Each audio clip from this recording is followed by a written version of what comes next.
This is a generational investment to modernize our infrastructure, creating millions of good-paying jobs.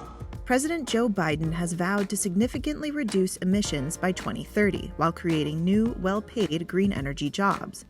His administration has identified electric buses as one of the main ways to achieve that goal. Here's what's at play. Greenhouse gas emissions from the transportation sector accounts for the largest share of U.S. emissions at 29%. Converting transit buses to battery or fuel cell power will reduce this figure, and fast.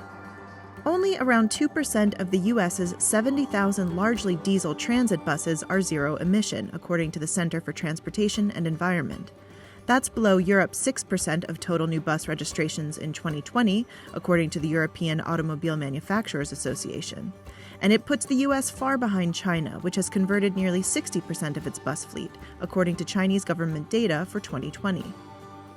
The Federal Transit Administration, an agency within the Department of Transportation, has provided nearly $670 million in e-bus grants over the last 8 years. Thanks in part to that funding, the U.S. e-bus market is expected to balloon fivefold to $2.7 billion by 2024, according to analysts. The U.S. e-bus market is currently led by two players, California-based Proterra Inc. and BYD North America, a unit of China-based BYD Co. Limited.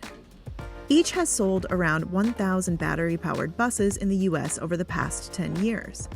But a number of the electric models from incumbent diesel bus makers are gaining in popularity among transit officials. Biden aims to electrify 50,000 diesel buses, or roughly 70% of the U.S. fleet over the next 8 years. Under a bipartisan agreement struck last month, $7.5 billion would flow to bus electrification programs, including funding electric school buses. The president wants to see that pot of money spur the creation of well-paying union jobs.